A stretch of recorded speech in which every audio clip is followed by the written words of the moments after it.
Magandang araw mga kapatid. Welcome back to my YouTube channel. Kung bago ka pa sa YouTube channel na ito, please don't forget to subscribe and hit the notification bell para updated kapag may bago akong video na i-upload. Maraming salamat. Alamin ang kapalaran mo sa araw na ito. Pang-araw-araw na Chinese horoscope August 26, 2023. Pabor ang bukas ay kawalang ingat at kawalang ingat. Ang Dragon Day ay mayaman sa mga maliliwanag na kaganapan at magagandang sorpresa. Gayunpaman, marami ang nakasalalay sa iyo. Huwag magplano sa Sabado ng mahahalagang gawain, gumugol ng oras sa iyong kasiyahan at ang kapalaran ay magiging kanais-nais sa iyo. Masiyahan sa pakikipag-flirt at pakikipag-chat, ang Chinese horoscope para sa bukas ay walang nakikitang dahilan para alalahanin. Ang impluwensya ng Yang Fire ay tutulong sa iyo na gumawa ng hindi mabubure na impresyon sa kabaligtaran na kasarian. Huwag kang mahiya, ipakita ang lahat ng iyong pinakamahusay na mga katangian.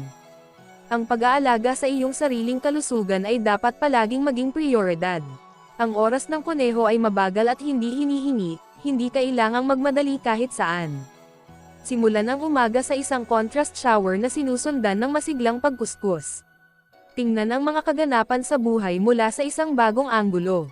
Inaangkin ng Chinese horoscope, bilang isang patakaran, natatakot ka sa isang bagay na hindi kung ano.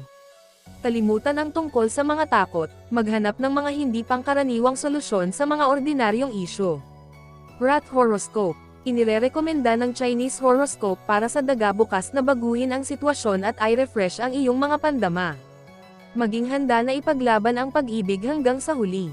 Ang pagtaas ng pagkabalisa ay puno ng mga problema sa puso at mga daluyan ng dugo.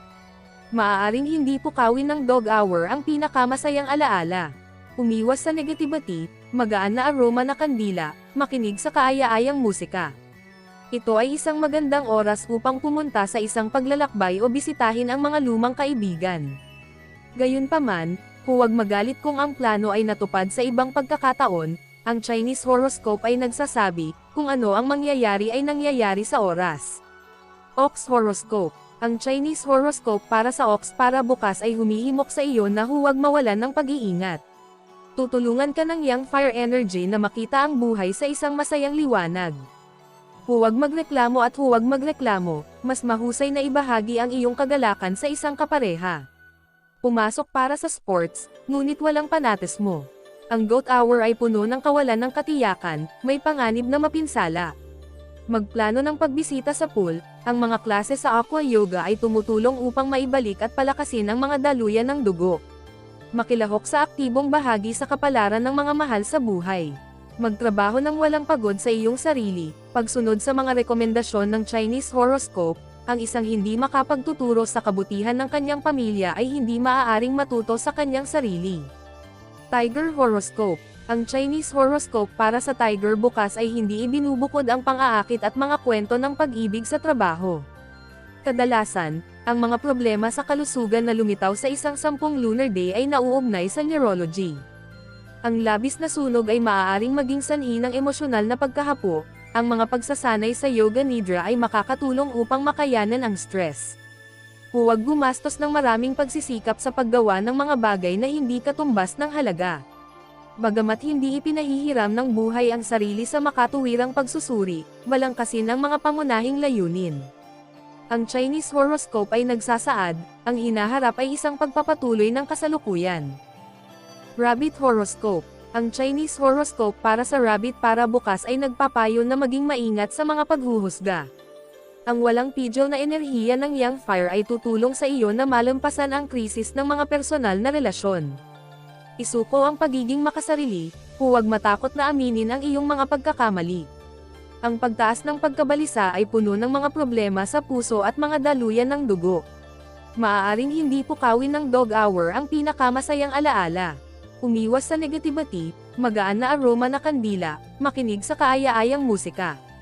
Kung mas marami kang maya-alok sa mga tao, mas mataas ang halaga ng relasyon. Kung hindi ka pa handa na isuko ang iyong mga interes, kunin ang payo ng Chinese horoscope, ang pagkakaibigan na binuo sa kita ay hindi nagtatagal. Dragon horoscope. Ang Chinese horoscope para sa Dragon bukas ay hindi nagbubukod ng mga romantikong relasyon. Maging all armado, gumawa ng magandang hairstyle, ay update ang iyong wardrobe. Ang pagtaas ng pagkabalisa ay puno ng mga problema sa puso at mga daluyan ng dugo. Maaaring hindi pukawin ng dog hour ang pinakamasayang alaala. Umiwas sa negativity, magaan na aroma na kandila, makinig sa kaaya-ayang musika. Kung may pagkakataon kang bisitahin ang mabubuting kaibigan, huwag mag-atubiling maglakbay. Sinasabi ng Chinese horoscope, walang bulong-bulungan ang maaaring palitan ang mga pagpupulong. Huwag maghintay ng tamang sandali, ang oras ay masyadong mabilis. Snake horoscope. Ang Chinese horoscope para sa snake bukas ay nagpapayo na kunin ang kapalaran sa iyong sariling mga kamay, makipag-usap, lamandi, makipag-date. Kadalasan, ang mga problema sa kalusugan na lumitaw sa isang 10 lunar day ay nauugnay sa neurology. Ang labis na sunog ay maaaring maging sanhi ng emosyonal na pagkahapo. Ang mga pagsasanay sa yoga nidra ay makakatulong upang makayanan ang stress. Huwag mong gawing basta-basta ang iyong mga pagkakamali. Kung isinasaalang-alang mo ang iyong sarili palagi at sa lahat ng tama, makinig sa payo ng Chinese horoscope, ang tanging tunay na pagkakamali ay hindi itama ang iyong mga nakaraang pagkakamali. Horse horoscope. Pinapayuhan ka ng Chinese horoscope for horse bukas na umasa sa katatawanan at optimismo. Maging hindi mahuhulaan, ibalik ang pagmamahalan sa mga relasyon. Ang mga nakaka-relax na paggamot ay makikinabang sa iyo. Ang dog hour ay nagpoprotekta mula sa lahat ng pagkabalisa at kaguluhan, walang nakakaabala o nakakaabala. Kung ang sirkulasyon ng dugo ay nabalisa, ang tuyong balat ay sinusunod, gumawa ng honey massage. Kung ang tadhana ay nagbibigay ng pagkakataon na itama ang mga nakaraang pagkakamali, kumilos. Huwag tanggihan ang anumang mga pagkakataon, gamitin ang iyong buong potensyal. Sinasabi ng Chinese horoscope, ang isang taong nakakaalam sa kanyang sarili ay napakamahal. Goat horoscope. Ang Chinese horoscope para sa goat bukas ay nangangako ng tagumpay sa larangang ito. Ang walang tigil na enerhiya ng yang fire ay nagwawalis sa lahat ng mga hadlang sa daan. Magagawa mong aprubahan ang iyong posisyon, ngunit huwag kalimutan ang tungkol sa mga interes ng natitirang bahagi ng pamilya. Ang pagtaas ng pagkabalisa ay puno ng mga problema sa puso at mga daluyan ng dugo. Maaaring hindi pukawin ng dog hour ang pinakamasayang alaala. Umiwas sa negativity, magaan na aroma na kandila, makinig sa kaaya-ayang musika. Minsan ito ay nagkakahalaga ng pagbibigay ng bahagi ng iyong mga plano upang hindi mawala ang lahat. Huwag matakot na sirain ang relasyon sa pamamahala, pahalagahan ang reputasyon ng iyong negosyo. Ang Chinese horoscope ay nagpapaalala, mahirap palugdan ang lahat. Monkey horoscope. Ang Chinese horoscope para sa monkey bukas ay nangangako ng mutual understanding sa pamilya. Hindi ka hahadlangan ng partner. Ang pagtaas ng pagkabalisa ay puno ng mga problema sa puso at mga daluyan ng dugo. Maaaring hindi pukawin ng dog hour ang pinakamasayang alaala. Umiwas sa negativity, magaan na aroma na kandila, makinig sa kaaya-ayang musika. Ito ay nagkakahalaga ng seryosong pagkuha sa pagiging magulang, pagkatapos ay maaaring huli na. Ang Chinese horoscope ay nagpapaalala, ang isang bata ay nangangailangan ng pangangasiwa, isang pangangalaga sa puno. Gawin ang iyong makakaya upang makahanap ng karaniwang batayan. Rooster horoscope. Ang Chinese horoscope para sa rooster bukas ay nangangako ng pagkakaisa at kumpletong pag-unawa. Sa kabila ng sobrang laki at impulsiveness, ang elemento ng yang fire ay walang pagkamakasarili. Magiging madali kang bumuo ng mga relasyon sa isang kapareha. Kadalasan, ang mga problema sa kalusugan na lumitaw sa isang 10 lunar day ay nauugnay sa neurology. Ang labis na sunog ay maaaring maging sanhi ng emosyonal na pagkahapo. Ang mga pagsasanay sa yoga nidra ay makakatulong upang makayanan ang stress. Kung wala kang tiwala sa hinaharap, gamitin ang bawat pagkakataon para mapabuti ang iyong posisyon. Huwag tumabi sa lipunan. Ayon sa Chinese horoscope, hindi mo maaaring aipakpak ang iyong mga kamay gamit ang isang kamay. Dog horoscope. Ang Chinese horoscope para sa aso bukas ay nagpapayo na ganap na sumuko sa kanyang damdamin. Huwag matakot na hayagang ipahayag ang iyong mga hinahangad, matapang na sumugod sa whirlpool ng pagsinta. Ang sobrang pagkain ay maaaring negatibong makaapekto sa iyong kalusugan. Ang Dragon Hour ay nagtatanim ng mga walang kabuluhang pag-asa at nagbibigay ng dahilan upang makapagpahinga. Kumain ng matalino, kumain ng mga pagkaing naglalaman ng calcium upang palakasin ang iyong mga sisidlan. Huwag mawalan ng pag-asa kung ang nangyayari ay hindi nakakatugon sa iyong mga inaasahan. Kumuha ng inspirasyon mula sa mga malapit, salamat sa kanila magtatagumpay ka. Tinitiyak ng Chinese horoscope, kung ang pamilya ay namumuhay sa pagkakaisa, ito ay palaging magiging mapalad. Pig horoscope. Ang Chinese horoscope para sa pig bukas ay nagpapayo na huwag palalin ang sitwasyon. Maging handa sa kompromiso.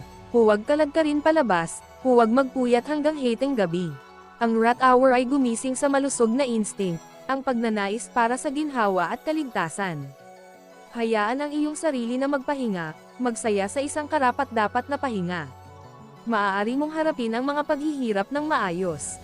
Gamitin ang iyong kakayahan para sa ikabubuti ng pamilya, magtrabaho ng mabuti sa pagpapalaki ng mga anak. Ang Chinese horoscope ay nagpapayo, pagprotekta sa mga panla, pinoprotektahan mo ang buhay. Special shoutout to the following. Special shoutout kay Sir Mario Cesar. Thank you for watching, sir. Special shoutout kay Ma'am Zenaida Saplio. Thank you for watching, ma'am. Special shoutout kay Ma'am Gemma Laurente. Thank you for watching, ma'am. Special shoutout kay Sir Eduardo Reyes. Thank you for watching, sir. Special shoutout kay Sir Malan Ibig. Thank you for watching, sir. Special shoutout kay Sir Seferino Corochie. Thank you for watching, sir. Special shoutout kay Ma'am Judith Metran. Thank you for watching, ma'am. Kung gusto mo magpa-shoutout sa next video, comment na. Maraming salamat sa panonood, mga kapatid. Sana'y nagustuhan nyo ang video na ito. Please don't forget to subscribe and hit the notification bell para updated kapag mayroon akong bagong video na upload.